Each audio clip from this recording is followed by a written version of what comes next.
month of March. And of course, we have here a very familiar face. Too familiar. Too familiar. Illustrious. Yeah, I guess no further introduction, but I will give a short background on our guest for this evening. Okay, Jose Antonio Vargas. I guess that's a real background, right? That's it. Pepeton. Within my family, I'm called Pepeton. Okay, Pepeton is here with us this evening. And Pepeton is the founder of Define American, a campaign that seeks to elevate the conversation around the very hot issue of immigration. In June 2011, he revealed and chronicled his life in America as an undocumented immigrant from the Philippines, stunning media and political circles and attracting worldwide coverage. A year later, he appeared in the cover of Time magazine with fellow undocumented immigrants as part of a cover story. He's written for daily newspapers, The Washington Post, Philadelphia Daily News, San Francisco Chronicle, and national magazines like The Atlantic, Rolling Stone. It has appeared, of course, on several national and international television and radio programs, including Nightline, The O'Reilly Factor, and The Colbert Report. What else? That's it. Okay. On HuffPost, he created the blog Technology as Anthropology, which focuses on technology's impact on people and how we behave. In 2007, he won a Pulitzer for his coverage of the Virginia Tech massacre. He dreamed of one day living in Manhattan after he saw the Woody Allen film with the same title. Now, of course, he resides here. And I guess that's it. Friends, let's define American with our very own kababayan, Jose Antonio Vargas.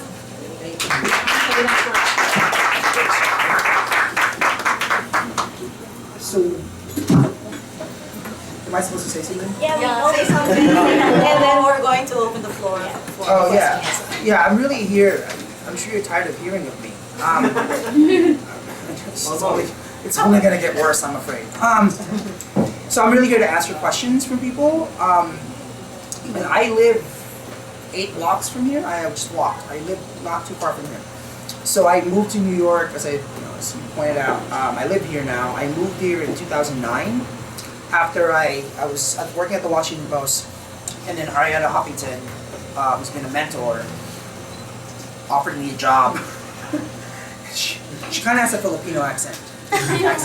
She says, "It's time to move to New York, Jose. It's time to move to New York." And you did. And I did. No one is more charming than Ariana Huffington. So I moved here almost 4 years ago this summer. And actually, I have to say that that's probably the time when I started, like, when my depression started. Like, I've always wanted to live in New York ever since I saw, like, Woody Allen films when I was young. I just love the idea of living in New York. But then when I got here, I was just like, I never wanted to go out. I was like, that's when I gained a lot of weight. I was just like, I ate too much. I was just like, I don't know, like I felt like here I am, I thought I was living my dream, and then I wasn't. And so that's when I kind of, that was when the beginning of my kind of like, all right, like, I can't keep doing this. And then of course, 2 years later, was when I decided to disclose being undocumented. In Tagalog, we call it TNT. How many people here are not Filipino? Raise your hands. That's so cool. So in Filipino, it's good. It's good that we're attracting non-Filipino people to this event. That's great. And please support the restaurant. See? I'm plugging for your place, man. You don't have to be Filipino to eat Filipino food, you know? Yeah, there we go. That's what Harlika proves to us every day. So, in Tagalog, we call undocumented people TNT. TNT, which stands for Tago ng Tago, which means hiding and hiding. I think that says a lot about how the Filipino community thinks about the issue. There's a lot of shame. There's a lot of fear. There's a lot of misunderstanding. I can only imagine how many. There are good lawyers and there are not so good lawyers. I can only imagine how many not so good lawyers have taken advantage of a lot of the confusion and a lot of the misinformation that's out there. If you're a lawyer who's taking advantage of people, shame on you. So yeah, and I actually hope, I started talking about this when I was in San Francisco for this event, like I hope that as Filipinos, as Filipino Americans, and in the Filipino community around the world, you know, we're a big diaspora. I hope we can stop, we can restart how we talk about this issue, and we can stop referring to each other as TNT. I think it just kind of perpetuates this idea that we're all supposed to be hiding and hiding. Yeah. So that's what I wanted to say first. Right. Okay. So I guess we will open the mic for. Yeah. for Please those, ask questions. And eat food. And eat food. But I guess we'll start it off since you talked about the TNT and you. Yes. You really stepped up. You stepped out there and made a lot of difference. Let's start it with the status of your case. Is there even a case? No. There's no isn't. case. There's no case. I made a very deliberate decision that a lot of people actually don't agree with me, including my own family members, to not seek like special. Because look, like if I wanted to do this, if I wanted to fix this quietly, I think I probably could have.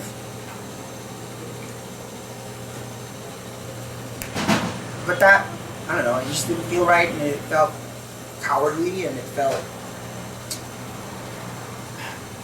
So I didn't go down that route. And now that I'm in this route, that I've chosen this path, lawyers have reached out and said, hey, why don't we do this? Why don't we apply for this sort of thing, a waiver or some sort of a...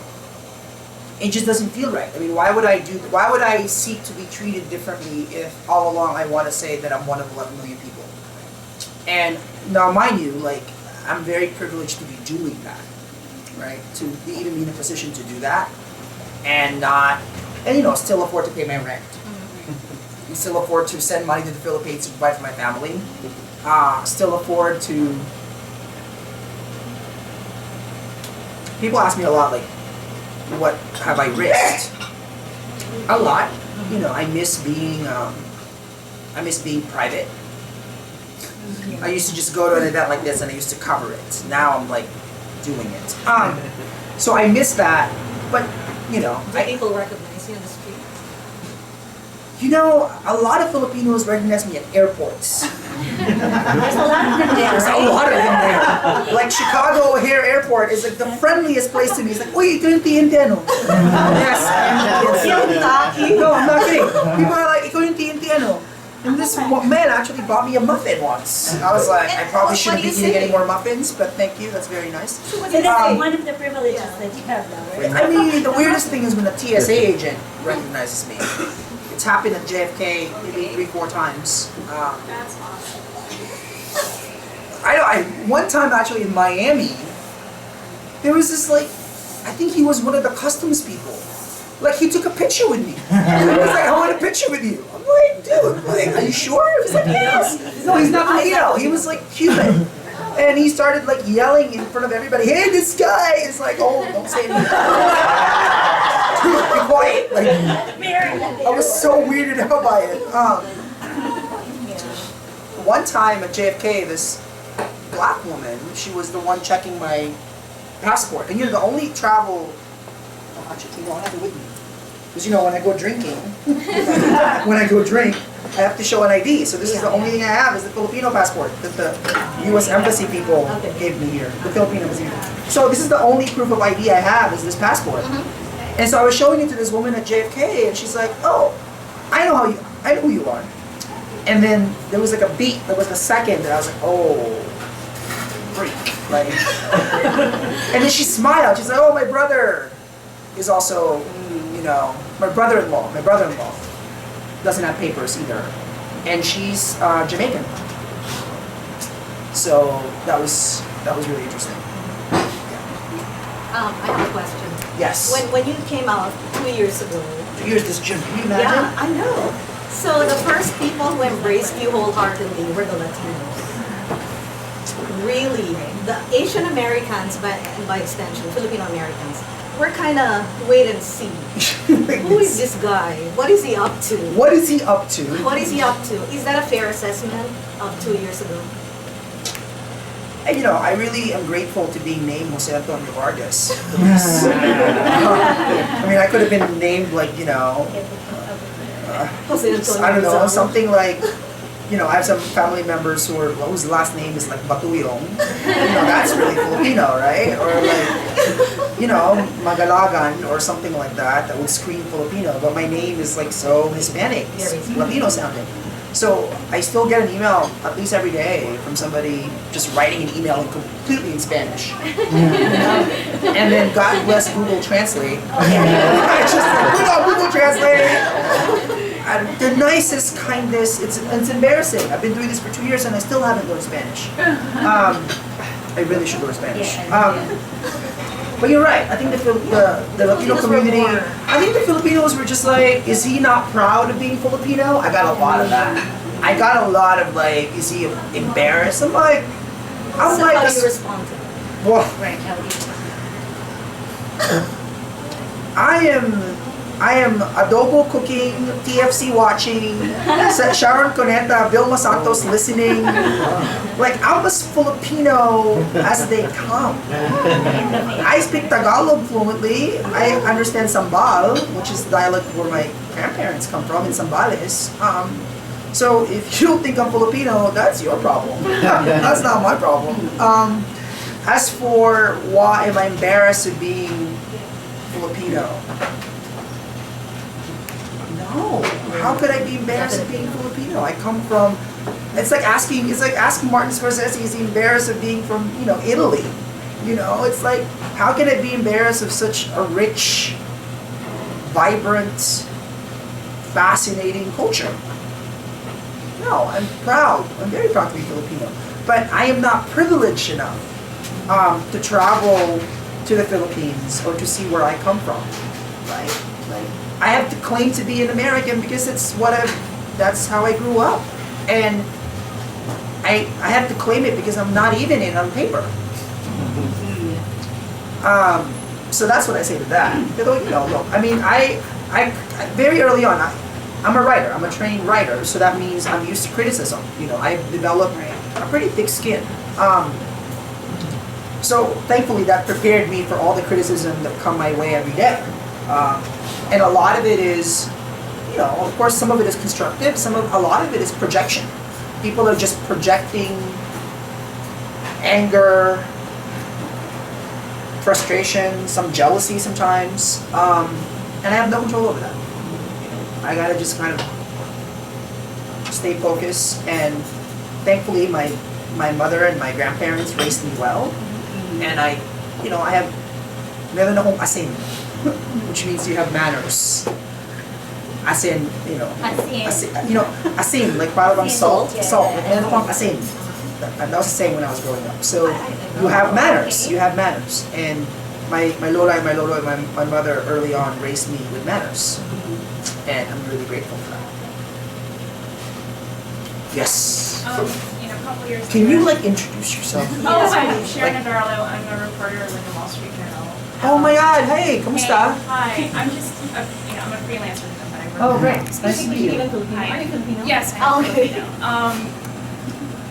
A couple years later, have you gotten any help at all from, or any kind of encouragement from, I don't know, from the Philippine embassy, consulate, ambassador, yeah. ambassador I mean- people?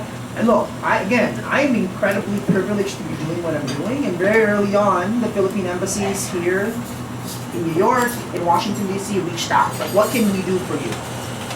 I'm like, oh, Lloyd and Nicholas Lewis she was the one that introduced me to the Filipino American Legal Defense Fund, FALDA. Yeah. I knew very early on that before I did this, I had to inform the Filipino American community, right? So I quote unquote came out in the New York Times in June 2011. I think in like April or May, there was a big meeting of NAPA, which is this National Association of Filipino Groups in Las Vegas. And I actually flew my lola, my grandmother, my uncle, and my aunt. My uncle Conrad, my auntie Ida, all flew to Las Vegas so we could tell the leadership of NAPA that this was about to happen. My lola and my uncle and my aunt were kind of nervous, especially my lola was just like, what are you doing? My lola was actually, she was so funny because she's like, do you have to tell them you're bakla too? I think bakla means gay. Do you know that? So my lola was like, you know, she was just worried. She just turned 75 last year. My lola was like, huwag mo na sabihin bakla, hindi na kailangan. Hindi na kailangan. She's like, don't tell them you're gay, you don't have to.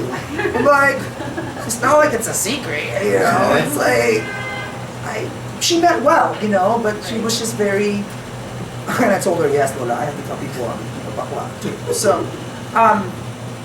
So by the time my Lola and my family members met the leadership of NAPA and how, you know, and how much they embraced it and how, I think that was really important it was really important for my grandmother. You know, my grandmother watches TFC. She watches Balita America. She watches GMA. Like, she watches that stuff. She doesn't read the Washington Post or the New York Times. You know, like, if it's on TFC, then she knows it's real. You know, so it was important for me that she feels, you know, I put her through a lot. And this was asking for a lot, you know.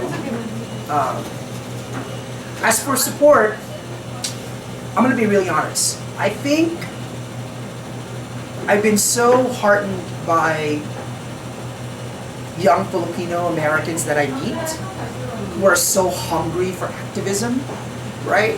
Who want to be involved, who are involved. I went to the University of Illinois in Champaign, which apparently is the home to the oldest Filipino student group in America. And it was great because they had this event for me, and then of course the Latino students came, and so now they're working together. And I'm like, I got them in the same room, and I'm like, you understand that you all need to like marry each other. I'm just kidding.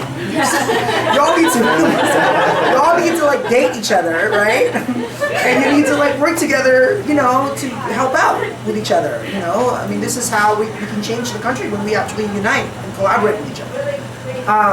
So I'm really heartened by that. What I am a little, what's the word? What I'm looking forward to is for the Filipino groups in this country to really get together more. You know, I mean, what does it say to us that there's more than 1 million people in the state of California and not a single? Is there even a Filipino American in the assembly in Sacramento? I don't think so. Like Los Angeles, San Diego, right? I mean, these are cities with a lot of Filipino residents in them. Like, if we actually got organized, I mean, the thing that gets me really upset, this is the word, upset and angry and frustrated, is when I meet Filipinos in this country who are here, who have houses here, who are employed here, who build their lives here, and who aren't even registered to vote. That gets me really mad. Like, to be in this country carries a certain responsibility, and that means participating in our democracy, right? Like, put the lumpia down, you know, and I'm saying that respectfully as somebody who makes lumpias. I make really good lumpias. Being in America is more than consuming things and buying things. You know, it has to be about being involved. You know, how do we build more businesses? How do we participate? And how do we elect Filipino Americans who could represent us? Right? Which is not to say that African Americans or, you know, Chinese Americans can't represent the Filipino community. Of course they can, and they do. But we need representation, right? Like, we're like the 3rd largest immigrant group in this country, and how many elected officials do we have nationally and locally? It's an embarrassment. It's an embarrassment. And I say that, by the way, you know, like, look, I am trying to be as positive about things as possible. So I can wallow in in negativity every day, but I choose not to do that because we have to keep going forward. And I hope that I'm optimistic that the young Philippine kind of like the Jessica Sanchez generation of Filipinos in a way, right, in America, Yeah. who are completely integrated in our culture, who are taking Filipino classes in universities to learn to speak Tagalog and to learn who Carlos Bolosan is and Jose de Salar, like that they're gonna step up and that they're gonna push their manangs and their manongs and their lolas and their lolos and their parents to be more involved and to be more active politically. We need to do that.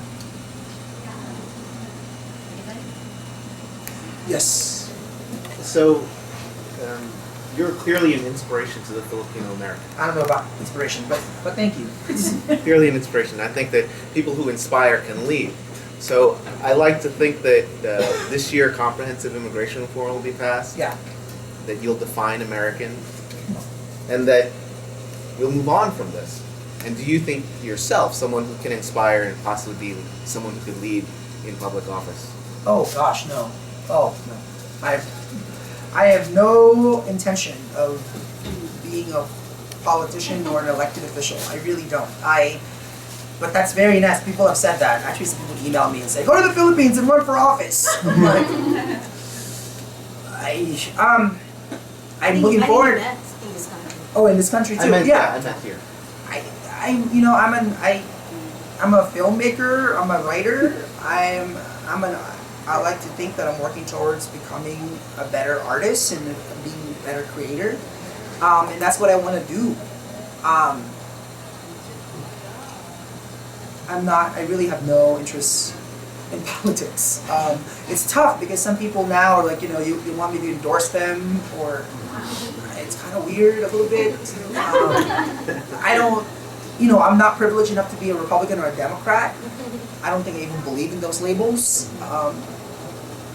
I think we need a new kind of politics in this country that is beyond these labels. So who are these politicians you want to be? Oh, I'm not saying anything about that. Are these Democrats? I will support who I think are important people to support. That's all I can say about that. Yeah. Let's define important people. Let's define important people. Important people who are, who can be held and who are accountable to their community, right? And when I say community, the diversity of their communities. We need diverse, representative, accountable politicians in this country. I worry that so much of I'm saying this as somebody who was a political reporter. I covered the presidential campaign for the Washington Post in 2008. And getting to see how politics really works, in terms of the theater of it, the theatrics of it, can be very off-putting. Yeah. So, Yes, Dawn. Done. So, being gay, being Dawn undocumented, follows me I around. know, you're a stalker. So, what is your stand? What are your thoughts about the current talks about DOMA and immigration integrating together? Undocumented, same-sex, married to a same-sex U.S. citizen. So, what is your Thoughts on that? Yeah. What are your thoughts on that? The whole DOMA thing. I actually said this when I was fortunate enough to get an award from the NCLR, the National Council of La Raza, which is the largest Latino organization in the country. And I was like, hey, look, I'm actually honorary Latino now, And there, actually, I ended up talking about, I think we are living in this unprecedented age. I like to think of it as like the age of intersectionality, kind of the era of empathy. You don't have to be Latino to care about Latino rights. You don't have to be gay to care about LGBT rights. You don't have to be a woman to be a feminist. You do not have to be undocumented to advocate for immigration reform, right? So in some ways, the millennial generation, I'm kind of at the older end of that, I'm 32 now, so in some ways I think they're leading us there. Look at gay marriage, look at same-sex marriage, right? The Supreme Court is deciding on something that this country has decided on already. So the cover of Time magazine, right? marriage for everyone is inevitable. Equality is inevitable. Right? This idea that my equality is tied to your equality. And the fact that so many of the young undocumented leaders, right, who have really energized the immigration reform movement are also openly gay. I think that's really interesting. And I bet you, if we have immigration reform, if you have a bill that leaves out the LGBT community, the first people who will go against it are dreamers, are undocumented youth of all sexual orientations, of all backgrounds, and no matter sexual orientation. So I think that's really, to me, that's a really positive thing. It's a great thing. Does that answer your question, though? Well, yeah, well, parts of it, but I'll ask Okay. you personally if you want to. Okay. Yeah, I'm Carol. Oh yeah, we've met before. Yeah, I wrote the article that inquired. The Oh, first time yes, you were yes. accepted by Paulo at the time. Oh yeah. So where are you now with the Paulo process, and how satisfied are you with the How satisfied am I with what? Were you with the FALDEF, Okay. the legal proceedings? Yeah. I'd rather hear it from the client point of view. And how satisfied are you with the handling of the case? Well, I mean, there isn't. All I know is JP Malonga and FALDEF are always there if I need them, right? So I'm not, because there isn't really like an active case. It's not like I filed for some sort of give me citizenship now. My Lola wants me to do that, but I'm not going to do that because it's not fair. It's not fair for everybody else who's, So I've decided to go down that path. Now, JP Malonga and FALDEF, in addition to other lawyers, I'm really, really fortunate. I think I've heard from, I don't know, at least 500 immigration lawyers who offered help pro bono. I have a lot of lawyers that I can count on if anything ever happened. Like, when I got pulled over in Minnesota and got arrested and went to jail for a few hours, like, every lawyer was like, hey, how can I help? So, yeah. But I'm just really grateful that FALDEF is there and that JT, JT knows my family. He's met my Lola and my aunts. And I'm really grateful that, they're there to offer help when help is needed. So there's really no active petition? There's no active petition. There's no active, but maybe we should make that really clear to the Filipino American community. Yeah, that's right. There is It's no not very active. clear to everyone. It's not there is no active. As much as my Lola would like it, there is no active petition for my case. Because again, And your reason is? my reason is I just don't think when I decided to do this and to go public in this way. And mind you, this was a really hard decision. I had to tie my faith to the faith of everybody else who's undocumented, right? And I say that as somebody who's privileged enough to be doing what I'm doing. And I feel like I have a responsibility to kind of see it through. It's interesting because when I came out, everybody wrote, hey, Vargas advocates for the DREAM Act. Of course I support the DREAM Act, but it's not just about the DREAM Act. The DREAM Act is only one slice of the pie, right? I mean, we have to be I really hope that everyone is closely paying attention to the details of all these legislation that's about to come our way. The devil is going to be in the details. Who are they going to leave out, right? The Asian American and Pacific Islander community should be very concerned that family-based immigration may not be a part of this reform. If it wasn't for family-based immigration, all of our manongs and our manangs and our cousins, could they have gotten here? Right. That's a really, and again, like this is, I would hope that Filipino Americans in our country, I would hope that this is a time for us to really get organized and to really educate ourselves, right? And advocate for each other. Quick follow-up I on just that. have a quick follow-up. Yeah. Go ahead, follow us. One follow-up. So what exactly is your position toward comprehensive immigration reform? Are you looking toward a blanket amnesty for everybody? Yeah. Or are you looking for everybody to get legal status and then citizenship can come via family petition or employment petition? I mean, it's the word amnesty and borders and the phrase border security gets thrown around a lot, and I think they become almost misnomers in a way. I mean, as I like to say all the time, like, you know, my border was the Pacific Ocean, so I don't know what you're talking about when you say U.S.-Mexican border, right? And never mind that we never talk about the Canadian border. Never mind that 40% of the undocumented population in America actually have visas and overstayed their visas, right? So all those facts aside.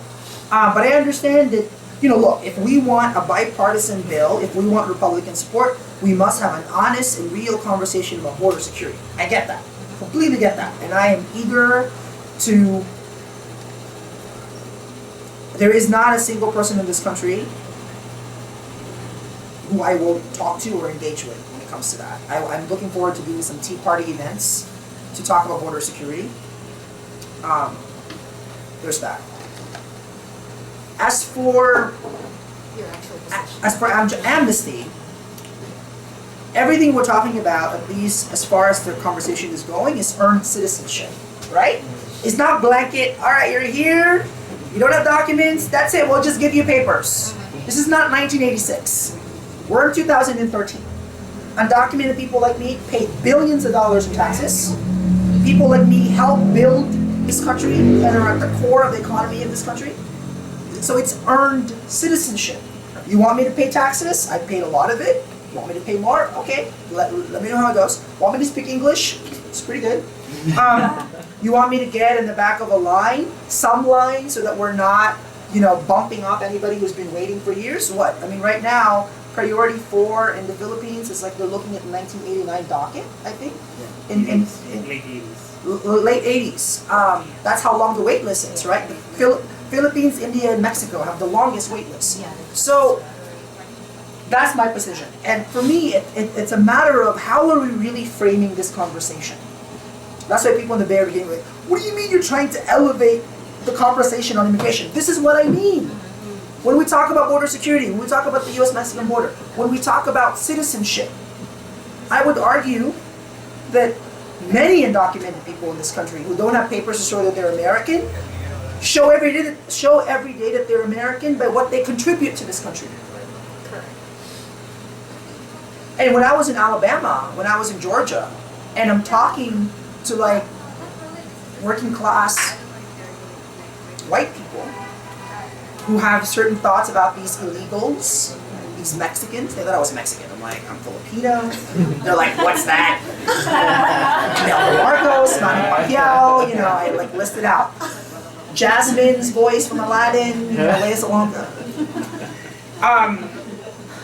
I was just aghast at the deep level of misinformation that's out there, right? Like the fact that I would argue that undocumented workers all across this country, in the South, right, in California, in Texas, in Arizona, probably make sure that the economies of those states are strong.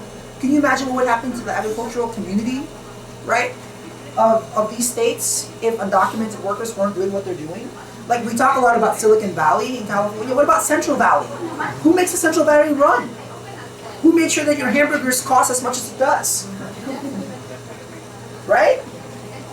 So that's my position, is how do we make sure that we have a bill that is as inclusive and as humane as possible? And that we have an opportunity in this country to actually have an honest conversation and not just get lost in the border security, US-Mexico border, you illegal people stuff. That's like 1987. This is 2013. Like, you know? I have a follow-up question. Yes. Yes, so what exactly is the roadmap for you, designed by your attorneys, for you to get back to the folds of American citizenship? I mean, how do you... Well, the get back roadmap, to I mean, your- the roadmap is waiting for the U.S., for the Congress of this country to act. That's for the, a bill. there is, yeah, So there without isn't, the law, there's absolutely nothing. there's nothing. I've decided, I made the decision, again. My Lola, you know, when deferred action happened, so I referred to deferred action. Deferred action was the policy that the Obama administration announced to provide relief for young undocumented people. It's temporary relief. But unfortunately, I was 4 months older. It was 30 and under. I just turned 31. And Lola called Kasali ka ba dyan? Sabi niya, are you included? I'm like, no. Bakit naman? Why not? And she started crying on the phone, you know. And that's what I feel bad about. I just feel like, you know, my Lola's getting older. My mom, I haven't seen my mom 20 years this August. So I have to kind of, I don't even know how to talk about that. I don't know how to talk about that. I don't know how to talk about that. I don't know how to talk about, Like, how do you weigh it? how do you weigh that? How do you, And you cannot leave, right? You cannot leave. so they denied her a visa. You know, she applied for a tourist visa before. The problem was when my grandfather petitioned her early on. People don't know this. So my grandfather at the time was a legal permanent resident, and he couldn't petition my mom because she was already married and not single.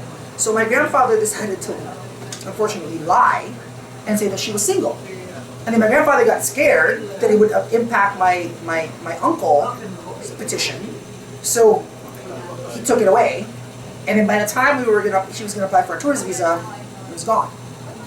So she can't come here and I can't go there for obvious reasons. So yeah, it's 20 years this August. You know, I want to meet my mom. How is she? It's just, you know, how is she? I don't know. Are you in touch? Oh yeah, we're in touch. I mean, we talk, we Facebook, you know, we've Skyped finally. It was really emotional for me to see her. Is she happy about how your life has turned out? Yes, I mean, I think look, this was her sacrifice, right? This was her sacrifice. And when I was younger, I didn't really see that. I was too naive and I was too immature. I didn't see the sacrifice for what it was. But I don't know how to talk about her. You know, it's too painful to talk about her. It's too painful. I It's don't. okay. Yeah. So, yeah. Yes. I have a question. While you were working in the media, right? And you want to come out and you, how did your employers think?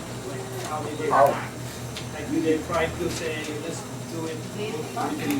You're very skilled. I know. No, I actually, this is a good question. So, before I decided to do this, I had quit everything. I quit everything. Can you imagine if I was working for Ariana Huffington and I did this while I was working? That would have been so unfair to her, you know? Or I was at the Washington Post, or, look, I lied. There's no denying that. I can't come from a holier-than-thou place because I lied. I mean, I personally... They support you because you're very skilled, you're very good. We want to try and make... Again, but at that point, I had already... So before the New York Times published my essay, I had called my previous employers, you know, and said, this is about to happen. I'm so sorry that I lied to you. This is about to happen. I'm working in a documentary, so it's coming out soon. More of that later, Dawn. I won't include that yet. But yeah, so I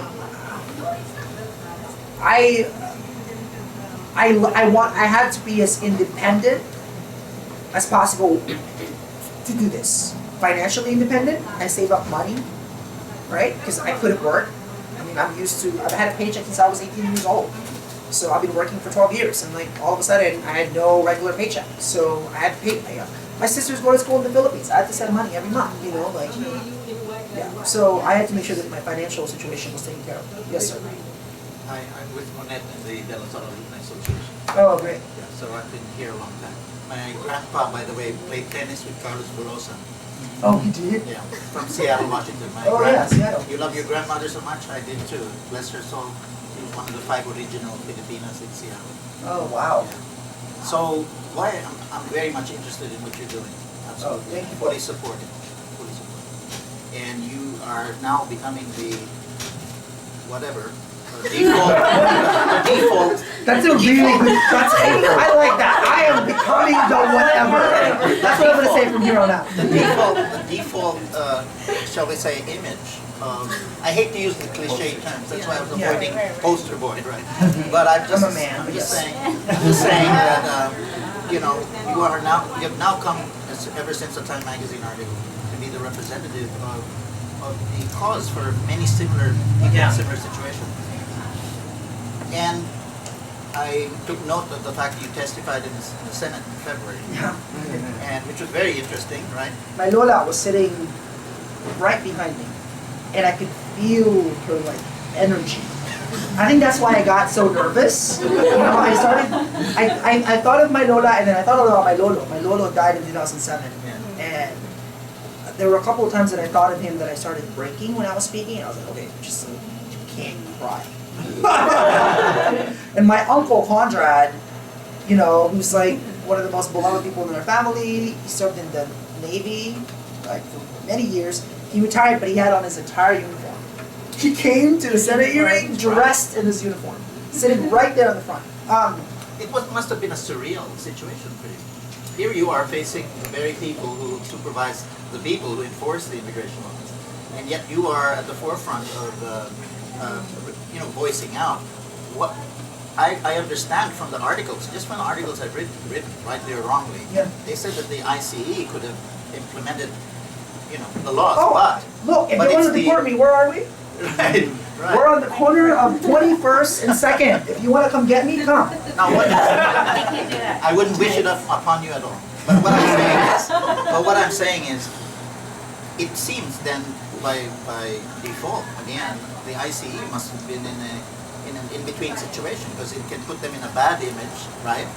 So is it really technically they cannot really take action against something where, by the grace of the executive orders of President Obama, somehow you're kind of in between limbo, right? Is that correct, or what is the lawyers? Well, I mean, the word that you used was surreal, and I think that applies to not just me, but to the 11 million people of this country. You all know we're here. Yeah. It's like the elephant in the room. It's like the big elephant in the room that makes this country run. Right. You know we're here. You know that this country could not survive without us. You know that you exploit a lot of us. You know that your economy is tied to our welfare, right? Meaning to what we do and what we contribute. And yet, you want to ignore us. You want to pretend. And that's where, for me, that's what's like, okay, I have to really speak out, right? Given the privilege that I have, right? And a lot of this is, what's unusual is I'm a journalist, you know, and I'm connected and I have resources. So, but to your point, like, I can't represent 11 million people. What New York realistically City prevents ICE also from deporting me? I don't know. Is it You have to ask them. I don't know. Must be image. I have no idea. I have no idea what prevents ICE or DHS from deporting me. You're gonna have to ask me that question. I had to be prepared from day one. That's why I had to prepare my Lola from day one, no matter what happens. She's prepared. I think she knows that there's a lot of support, and so I can't answer that question. Yeah. But, for example, we're in New York. New York City, all of its boroughs, it's home to 500,000 undocumented people who ride the subways with us, who are all, from all backgrounds. A lot of Caribbean undocumented people, a lot of Korean, Filipino, Dominican, of all backgrounds. I can't speak for all of them. I am trying to be as grounded as possible. I'm trying to take ownership of myself. For me, that's been the biggest thing. It's like owning up to who I am and what I've become, whatever that is. Because I don't know what it is. It's sometimes painful because I feel like if I were just an ordinary undocumented person, like I could be detained, I could be in jail. If instead of having a Filipino passport to travel, if I had a Mexican passport, I think it'd be harder because we have so associated this issue with Mexicans. Because I speak the way that I do. Right. Thank goodness you're articulate. You're the perfect voice for a lot of people. I'm just trying to be, and there's been so many uncomfortable, honest conversations with other immigration advocates who feel, rightfully so, sometimes that I'm taking so much space, that I don't speak to you know, I've written for the New Yorker, worked for the Washington Post. Like I am privileged, and I think there's rightful fear that I represent this model minority, model undocumented person thing, and yeah, so that's been really interesting. Certainly not the little brown brother. I'm pretty brown, sort of, but You in know Tagalog, I'm called puti. Maputi. You know the book that was written in the 50s, right? Yeah. Little Brown Brother. I guess you mentioned, you mentioned the word fear, and we've heard Lola and the family several times during your in this session. Do you think, like, the fear that you've seen when you were young, in the community, in the family, has something to do with the passion that you have to be out there? That's an interesting question. You know, I wish my lolo were alive. You know, I wish my grandfather were alive. I think he would have. My lolo didn't understand the whole backlot thing. He had a hard time with that when I was younger. A lot got lost in translation. You know, like any teenager or like any young person, I was rebelling, right? I regret not getting to know him better, not getting to understand where he came from. Because when I was younger, I was really ashamed. I was ashamed of my own predicament. I was ashamed of what they did. You know, I was angry at my mom. I was angry at my lolo and my lola for not thinking it through. And then, of course, as I got older, I'm like, how dare I get angry? You know, like, they dreamed for me something that I probably couldn't even dream for myself, and I'm being ungrateful. But I think, by the way, I think this is something I think every immigrant can relate to this, documented or not, right? Sometimes we don't talk to our own family members as we should. But really, I'm doing this, I guess, the passion, I guess. I've always been, I guess, to kind of honor the sacrifices and also to honor all the people that have helped me, right? Like, I come from Mountain View High School. I graduated from Mountain View High School, class of 2000, and if it wasn't for Mountain View High School, I'm not sure where I would be. And I'm doing this on behalf of all the teachers and all the mentors and all my family members who, in some ways, created me. Yeah. Butch. Hi. That's a good name. Okay.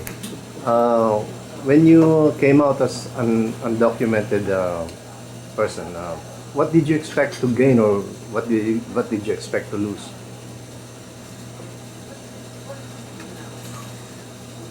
You're asking me to give you a chapter in a book. What did I expect to gain and what did I expect to lose? I did expect that I would lose privacy. The fact that my life is kind of public now, and what do I hold on to? What do I hold on to that's mine? Right? Like, I'm done coming out. Like, I'm gay and I'm undocumented, and that's all you're gonna know, as far as I'm concerned. Right? Like, I'm done. Like, wala na. There is nothing else. Well, I mean, whatever that something else is, that's mine. And we're not going to have it. So, as far as I'm concerned. So I expected to lose that. I expected to lose kind of my comfortability in terms of I had created an identity for myself, right? And I remember I was actually talking to this wonderful woman that I've gotten to meet here in New York, Filipino-American woman. I told her ahead of time that I was going to do this. And she goes to the Philippines a lot. She goes back and forth. She's really smart, very educated. I told her at the Thai restaurant in Chelsea, not too far from here. She started literally shaking at the table. She was like, "You can't do this." I'm like, she was having this really almost allergic reaction. She was like, don't do this. I'm like, why? It's gonna be so embarrassing. Embarrassing for the community. Yes. You have a Pulitzer. Just go to the Philippines and they'll greet you like a hero. You know? Like you do this, Filipinos are gonna be embarrassed. She said. And she said this in the nicest way, in a caring way, in the most caring way. She cared, you know? So the illusion, losing the illusion of an identity. But I would actually argue that I gained a lot more than I lost. You know, like I gained myself. I gained my freedom. You know, I may not have a passport to leave. I may be limited in what I can do. I would really love a driver's license. I would really love a driver's license. That's what this is all about. We know a guy. Can somebody just please? I would really love one. Somebody asked me, what's freedom? Freedom, I remember one of my best memories, you know, was like driving from LA to San Diego to visit my uncle Conrad, because he lived in Chula Vista in San Diego. I was driving from LA, I was in LA for a story, I was still at the Washington Post. I drove and I rented a convertible. And I was like playing Beyonce and Jay-Z at the loudest possible way you could. And I was driving down the highway with my glasses on and my like Starbucks coffee, iced coffee, and I was like, By yourself? this is freedom. Yeah. So you had the license before? I did, but then they took it away. Oh. But I feel like I gained myself and I'm gaining my own kind of emotional freedom. I could not talk about my mom for many, many years. Now I can, and I'm dealing with that, and I feel like I gained that. I feel like this has been a blessing. So,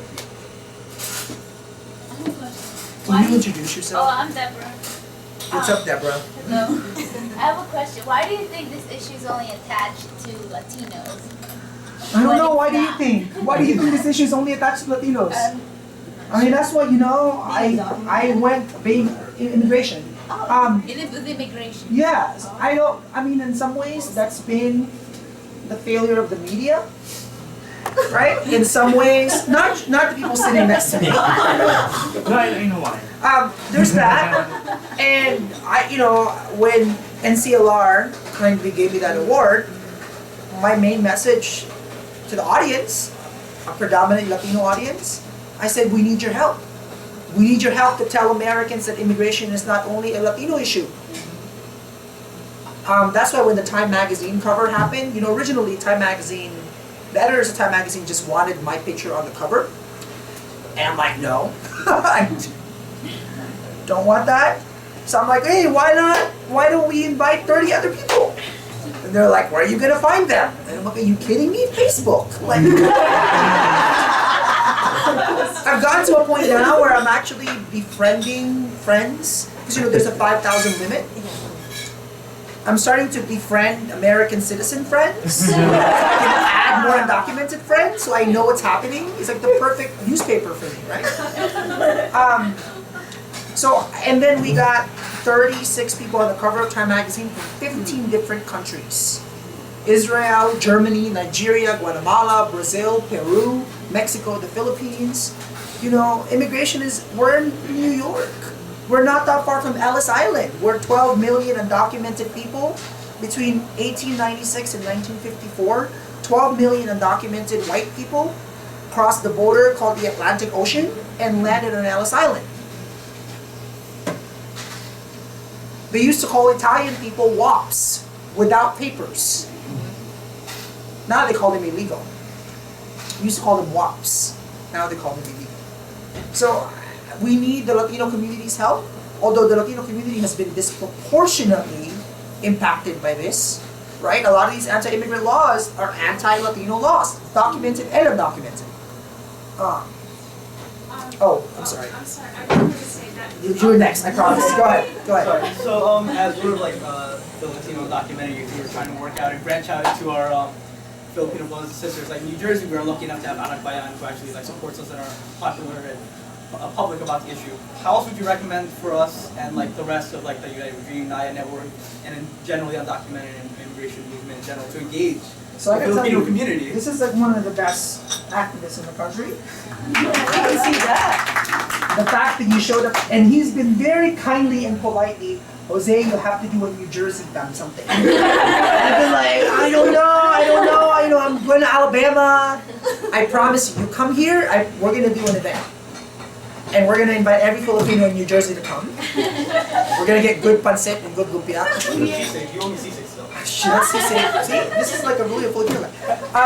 What can we do? I think, frankly, so have you done much outreach to the Filipino community in New Jersey? We have on Kapihan who are like a Filipino youth group there, Yeah. and they try to do it for us. But in terms How of about the like, older groups? the older groups, I don't know who they are. Like I go into like say like college. Don will tell you who they are. Not that I'm old, By the but- time this is over, not that he's old. Don is so young. Oh my God, I'm sorry, Don. He knows everybody there is to know in New Jersey, I'm sure, and New York. So he can hook you up. It's just hard. Like I will go to like those like say college Filipino clubs, and they always do the Filipino Pride, and I try to talk to them about it. And it seems to be an issue that they don't want to engage in. See, And I don't know if it's that's a because- shame. I don't know how to phrase it into Yeah, a there's way a that big like brings it generation to the gap, family. when it comes to. Okay, They need you. so we'll do an event and we'll kind of just make them a little more aware of this stuff. We'll talk after this. Okay, but thank you so much for coming. I love this kid.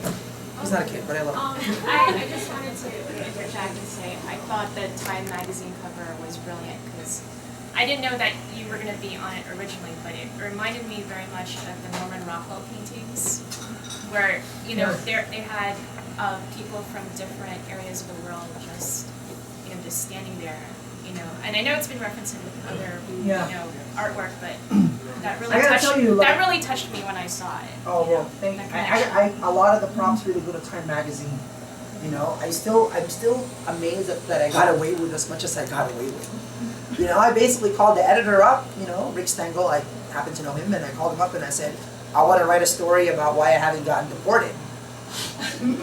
So I wanted to write that story about why they haven't. Look, in the story, I actually called ICE. Hi, I'm writing for Time magazine. What did You say? deported, 400,000 people in 2011. Why wasn't I one of them? What did they say? No comment. They were like, off the record, they were like, on the record, they're like, no comment. Who did you So, call? you'll see in the documentary. So I wrote, I wrote like a 5,000 word personal essay in Time magazine, and then they're like, and then I kept pushing them. I'm like, hey, why don't we have 36 people on the cover? And they decided that we had 4 days to get 35 undocumented people flying from across the country. Can you imagine?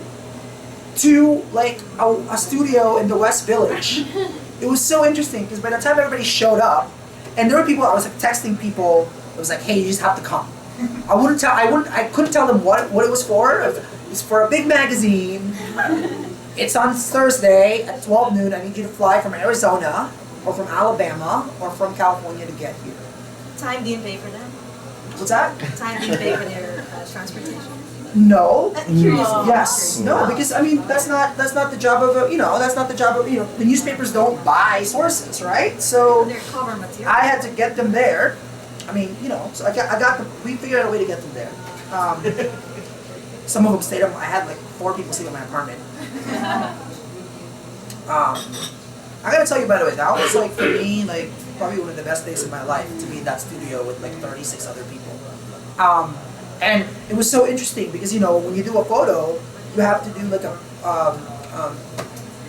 permit, like a release. The Time magazine was passing around the release forms, and they're asking for your name and your address, and all the dreamers started looking at each other going like, some of them look at me like, can we trust them with this? We don't even trust the government with this. Now we want to put it on paper.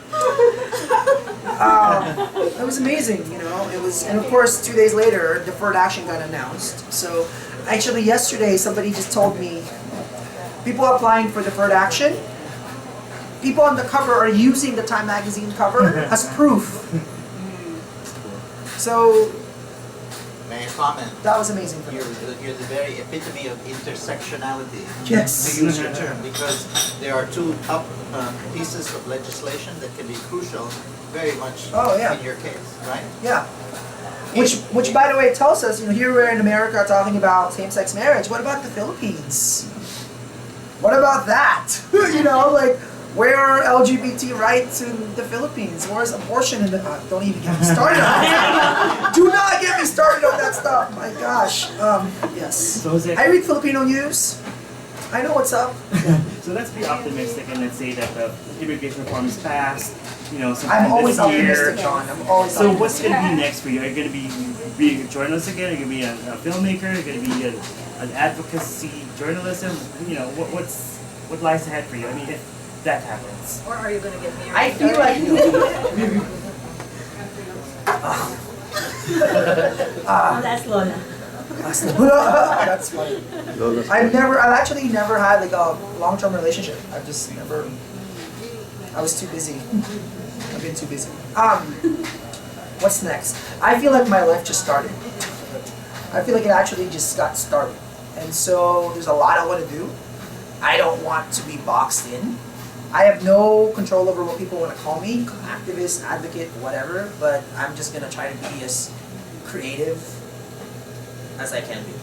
A lot more films. I actually, this is a good opportunity to say this. I created a production company, and I called it Apo Productions. APO. Apo means grandchild in Tagalog. But apparently it also means like, Apo means what? Leader. Leader. Oh, I didn't know that. It's an Ilocano term. And Pampangan also.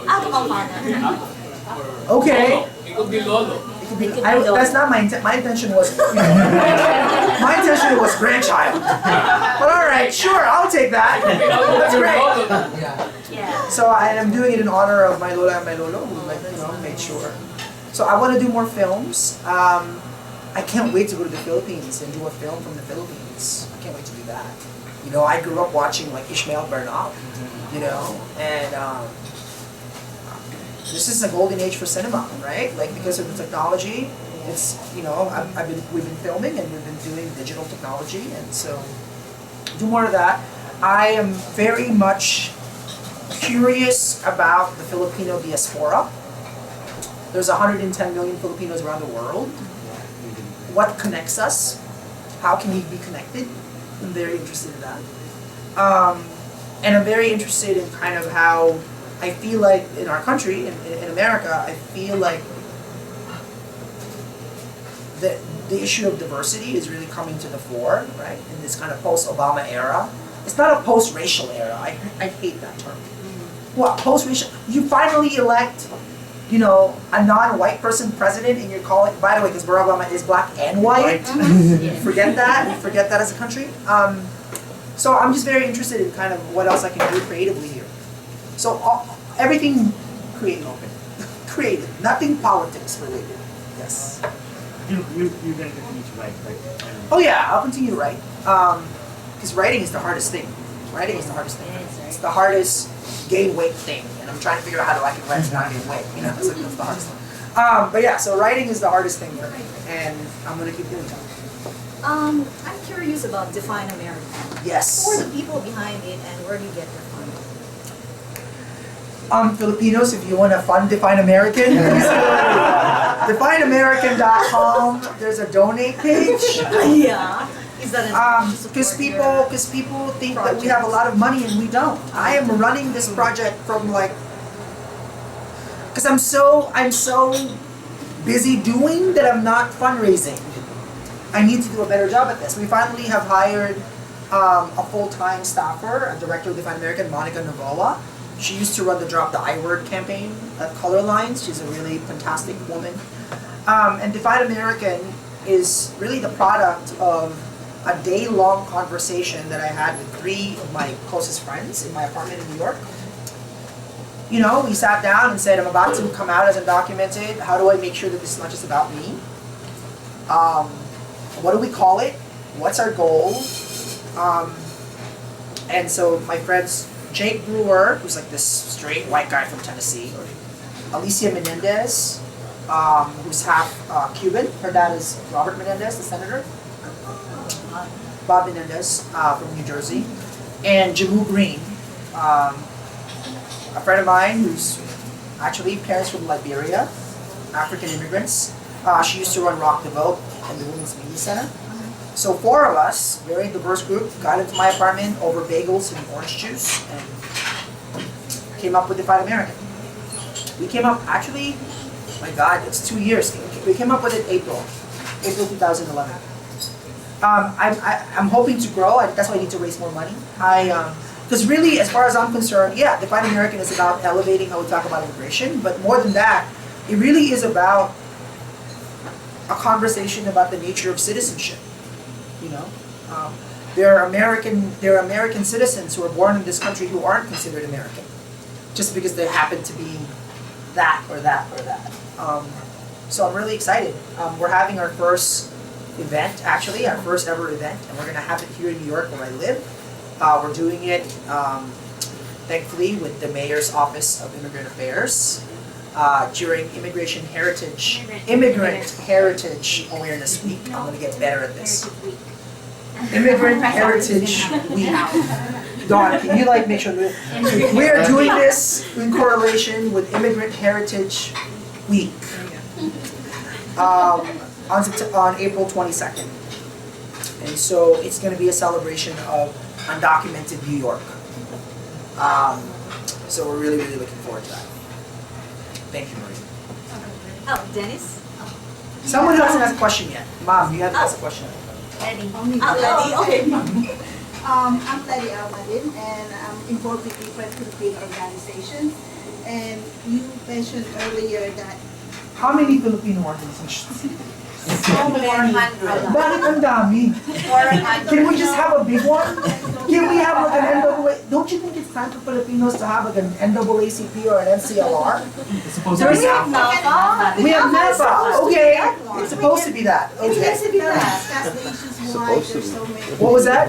We can sit down and discuss why there's so many Filipino organizations. No, don't you think it's because so many of us sometimes are like, we're Kapampangans, we're this and we're that. And, New Jersey, New York, I know. Jersey City. We're all Filipinos, aren't we? No, but like you said, we have to organize ourselves. Yes. So besides the point that there's a gap between older generation and younger generation, that's a different issue.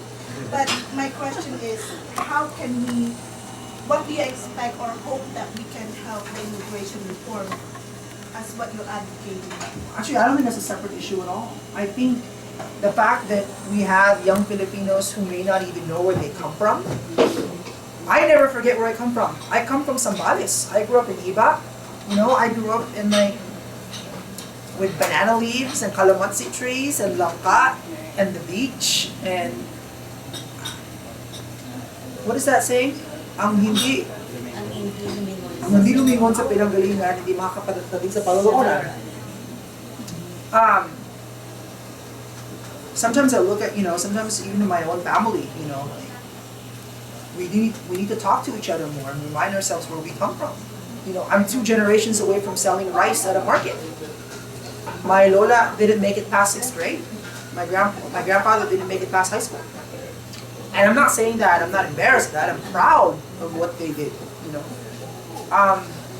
And I think this is a good opportunity, in our country to talk to the generations, to talk amongst ourselves, right? And for the young Filipinos to realize what the sacrifices were and what people had to do to get here, and to not just throw it away.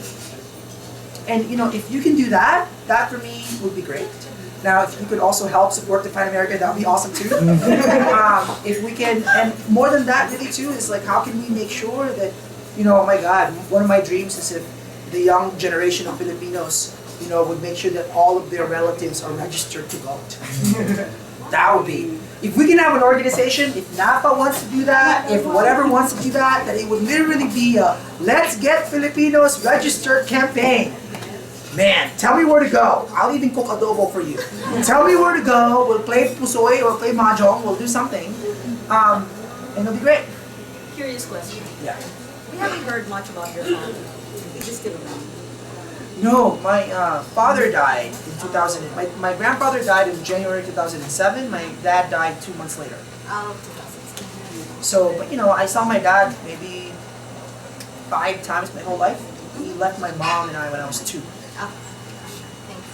But I have his name. What's his name? Are you His name is Jose Lito Vargas. I come from like, everybody's like Jose Ramon, Jose something Vargas. So I have his name every day. Yeah. What message would you give the undocumented Filipino community? Like if they were listening to you right now, the ones that are still scared, they're still not out being active, what would you tell them? Like to, yes, if you had the opportunity, all their eyes were on you right now. Look, I can't ask everybody to come out, right? Like, there's real danger, and there's real fear, and there's real, you know,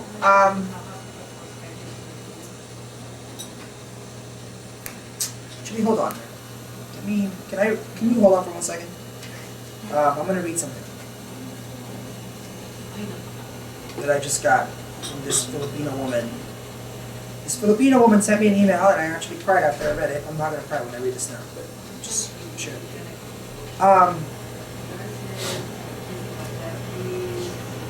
She's Filipino. She's here. Okay. I admit I read your article on Time Magazine late, as in late. As we Filipinos would say, mega late. Haha.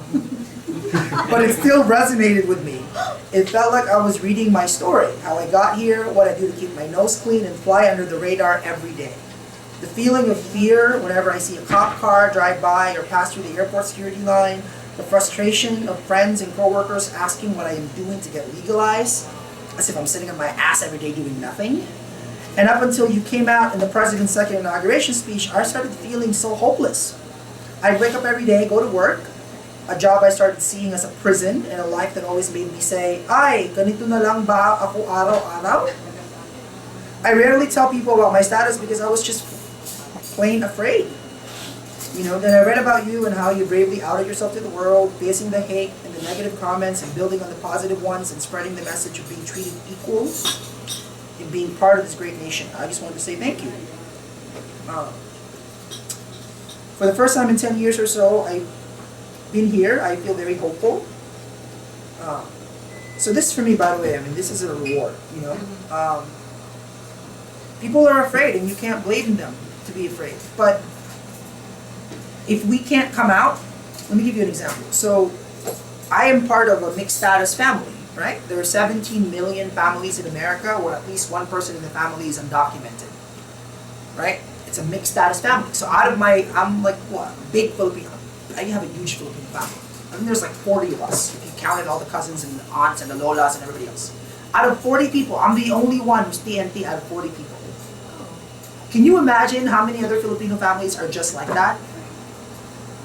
A lot. So if the TNT, which is a phrase we gotta get rid of, if the undocumented Filipino can't come out, then what about the relatives? What about the friends? What about the coworkers, right? And this is what Define American is about. Every undocumented person in this country has at least 4 or 5, 6 people in their lives who are helping them out every day. They need to come out. We need to insist that this is not only a Latino issue. We need to insist that immigration is not only about people like me without papers. Because immigration is about our country and about where we're going and about what we look like. So that's one thing that they can do. But we as a community, we need to have a much more serious, a much more honest, a much more open conversation about this issue. And I'm saying this as somebody who, the Filipino history cannot be divorced from American history. Right? There was a time when the Philippines was Puerto Rico. There was a time when you know, I mean, I'm sitting here and I have Carlos Bolosan, his book, America is in the Heart, one of the best memoirs ever written. Carlos Bolosan, by the way, is going to be 100 years old on November. If he were still alive, he'd be 100 in November.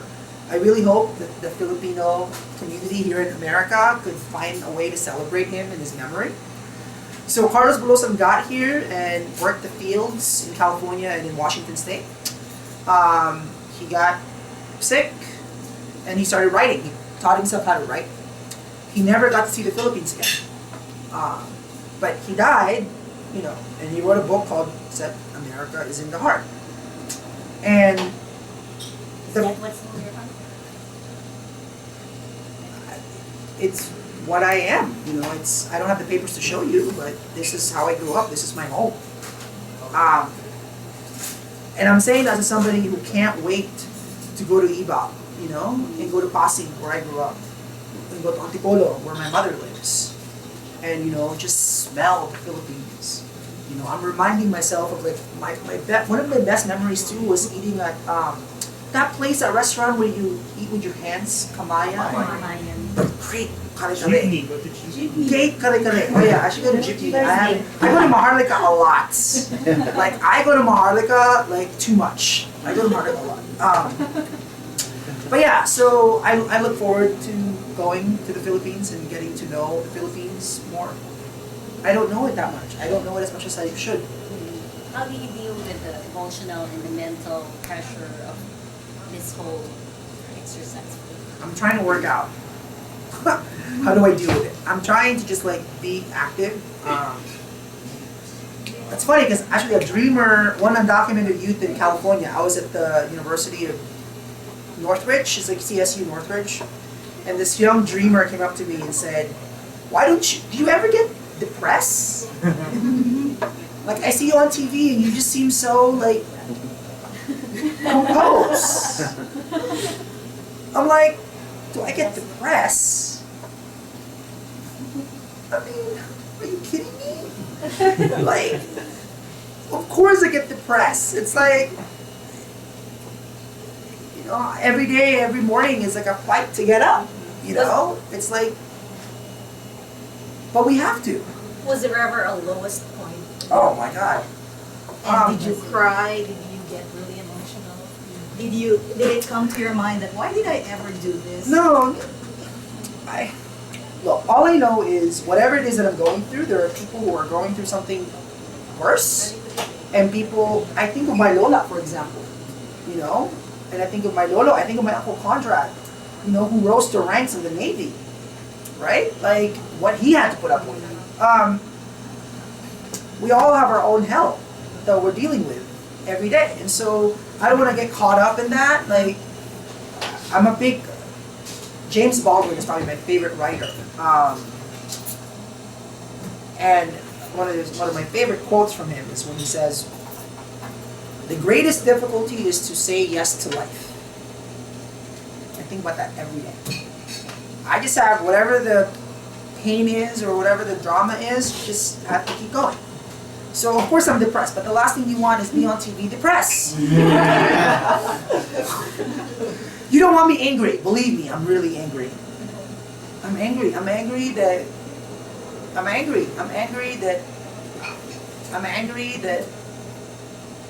I have to fight for something that people take for granted every day.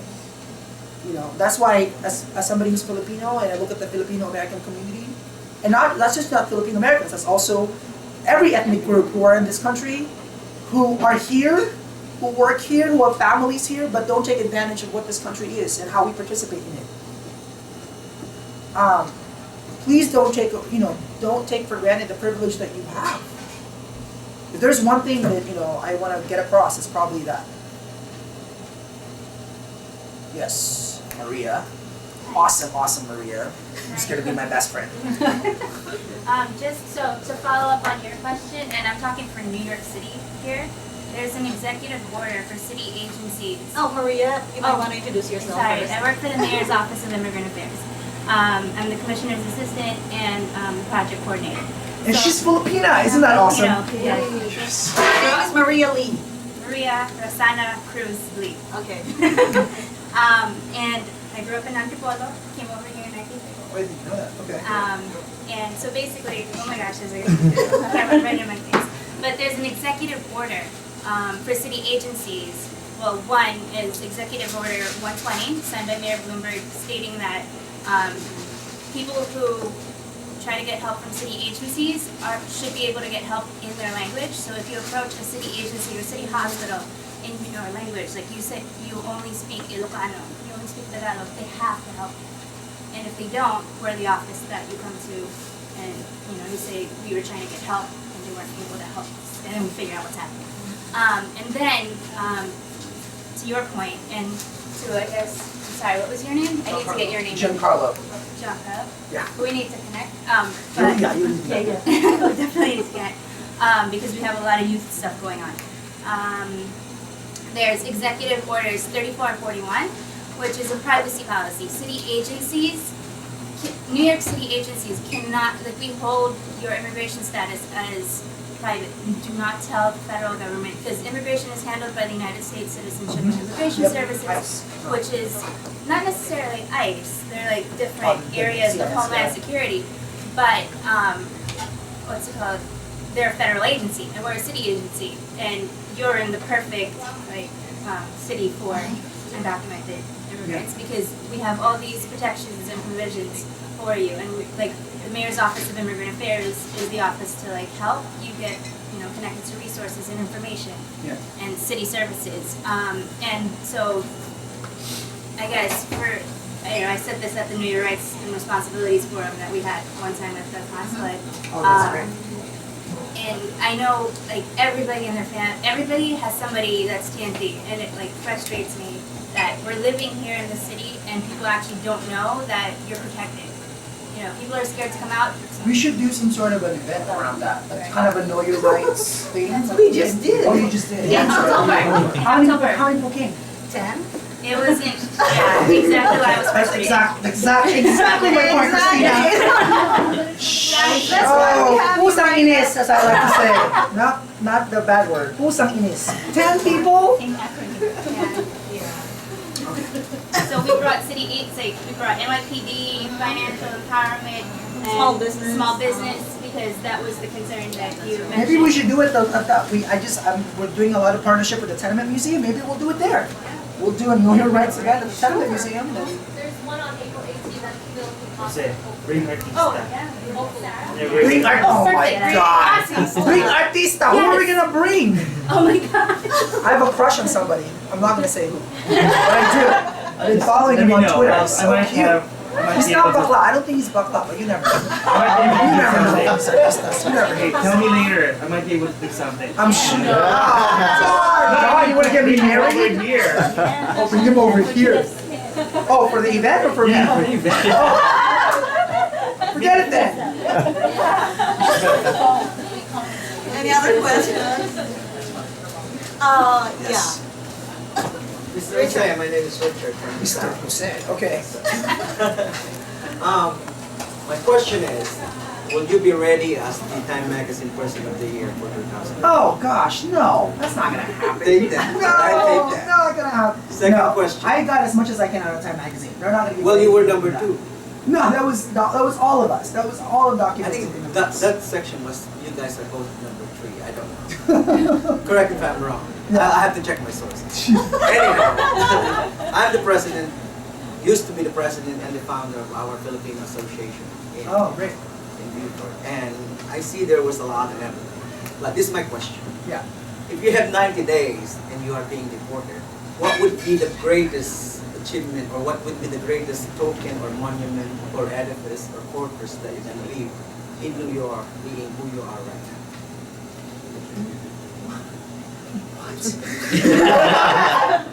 If I have 90 days. If you have 90 days and you are being asked, And I'm being asked to leave. what would be your greatest thing that you want people, wherever you represent, What's your legacy? to remember? Did I just corner Jose Antonio? Yeah, you just cornered me. I don't know what that's not. I mean, Well, you said, we already have discussed that you have some immunity around the area. I don't. I'm Ice. leaving.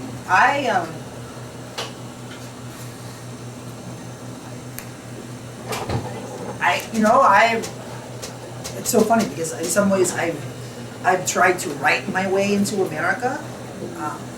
I became a journalist because I did not plan on being a journalist. My writing was horrible. My English was really bad when I was younger, but I became a journalist because when I saw my name on a paper, like when you write a story, it's called a byline. You know, you have a byline. And I was 17, and I saw my name on the paper, and I'm like, wait a second. So if I'm not supposed to be here because I don't have the right kind of papers, what if I'm on the paper? No, it sounds really crazy, but that was, for me, it was like, oh my God, I'm on the paper. Like, I'm on a paper. Like, I exist, you know, because I'm on the paper. So you were published. So I was published. I was 17, you know, and I was thinking, and you know, my Lola was so scared. She's like, why is your name on the paper? I'm like, are you crazy? Like, what are you? It's like, oh no, it's okay. It's actually gonna protect me. Which is funny, because that's exactly what's happened. So I guess, you know, I have tried to, and I think every American does this. I think every American's try to make sense of this country and their place in it. So all I really have are my articles. I have family here. I have, you know, I tell my Lola every day, you know, like, I just want her to be healthy. Because I want to show her the world. I want to be able to travel with her. I want to take her to Africa. I want to go to South Africa so bad. I want to go to Canada. I learned English at Green Gables, Prince Edward Island, Canada. I've never been to Boracay. I really want to go to Boracay. You know, so I guess my articles are the only thing that say to people that I'm here. But I think more than that, you know, like I learned a lot about America by watching movies and by reading books and by listening to like Sondheim and Lauryn Hill and Sam Cooke. That's my America. How do you feel about Barack Obama? This is a president that calls for comprehensive, commonsensical immigration reform, and yet it is during his term where we had record numbers of Deportation. Is it a case of passive aggressive leadership? You know, I think, look, sometimes I just wish that the president would speak about this issue more personally. What I mean by that is even his own personal history, right? The fact that we have a president whose father was from Kenya who got to America on a student visa to go to Hawaii. In some ways, the president is a first-generation American, yet he never talks about himself as that. In some ways, he comes from an immigrant family. I do know that, you know, I understand the politics, and I lived in DC, and I worked in, you know, I wrote about politics. I know the politics in this, and it's hard. You know, I have to commend really Mayor Bloomberg for creating the kind of climate that he has in this city. The fact that we are a city that's living up and owning up to our legacy. Ellis Island not, you know, being a part of it.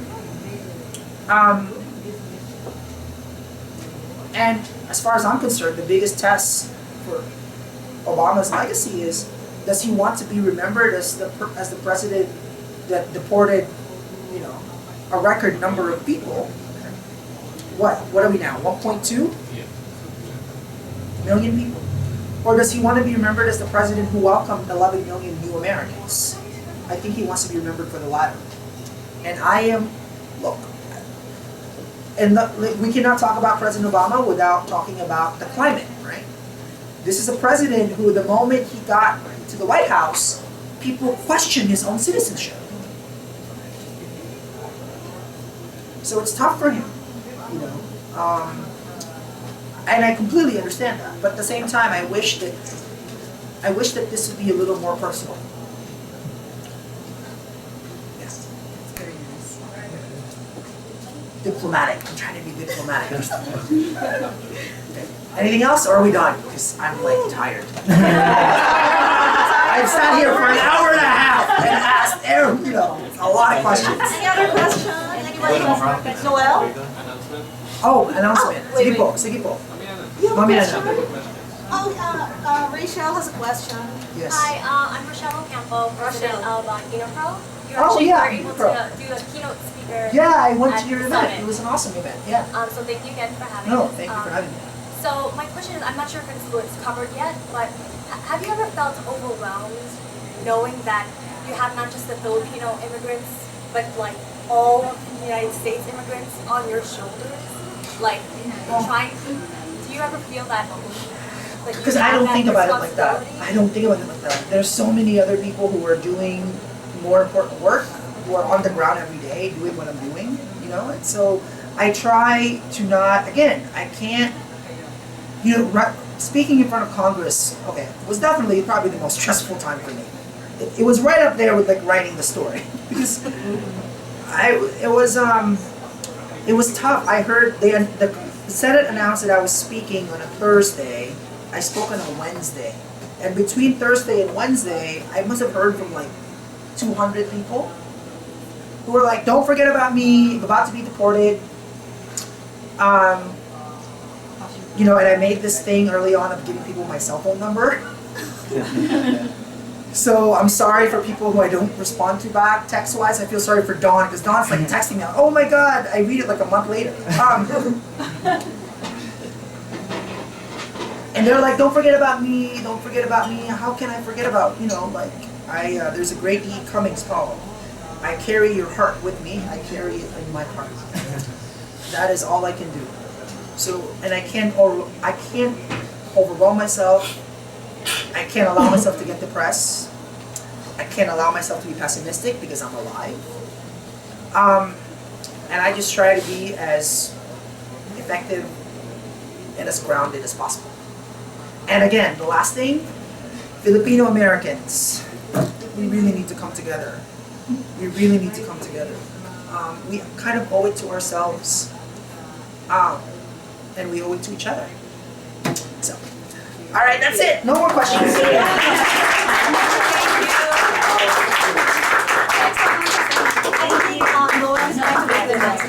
Go ahead, Noel. Hi.